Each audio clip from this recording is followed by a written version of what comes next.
అనుమానం పెనుభూతమైంది. కట్టుకున్న భార్య శీలాన్నే శంకించాడు ఓ తాగుబోతు భర్త. అగ్నిసాక్షిగా పెళ్లాడిన భార్యపై కక్ష పెంచుకున్నాడు. భార్య అని కూడా చూడకుండా ఆమెను కొట్టి చంపేశాడు ఆ దుర్మార్గుడు.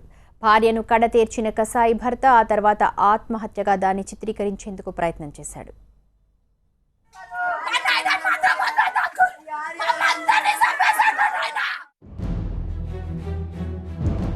కట్టుకున్న భర్తే కాలయముడయ్యాడు.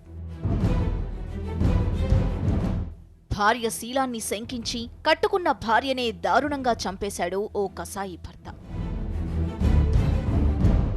అతి కిరాతకంగా కొట్టి చంపి ఆ తర్వాత ఆత్మహత్యగా చిత్రీకరించే యత్నం. హైదరాబాద్ సనత్ నగర్ ఇందిరాగాంధీపురంలో దారుణం జరిగింది. కట్టుకున్న భార్య శీలాన్ని శంకించిన తాగుబోతు భర్త ఆమెను దారుణంగా కొట్టి కడతీర్చాడు.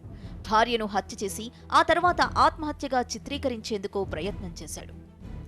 భర్త చేతిలో దారుణంగా హత్యకు గురైన ఈమె పేరు రేణుక. సనత్ నగర్ ఇందిరాగాంధీపురం బస్తీలో నివాసముండే రేణుక నాంపల్లి పోస్టాఫీసులో కాంట్రాక్ట్ స్వీపర్గా పనిచేస్తోంది.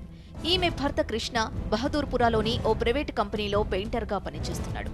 రోజూ ఈ రకంగా మానసికంగా చిత్రహింసలకు గురిచేశాడు. ఈ క్రమంలో రోజులాగే డ్యూటీ ముగించుకొని ఇంటికొచ్చిన రేణుకను భర్త కృష్ణ వేధించడం మొదలుపెట్టాడు. భార్యను ఇంట్లోంచి బయటకు ఈడ్చుకెళ్లిన కృష్ణ ఆమెను అతి దారుణంగా కొట్టి చంపేశాడు.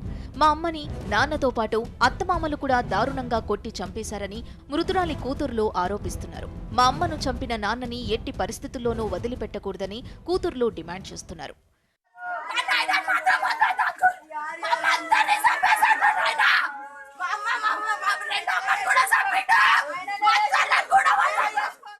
కట్టుకున్న భార్యను చంపి పరారైన నిందితుడు కృష్ణ కోసం పోలీసులు గాలిస్తున్నారు.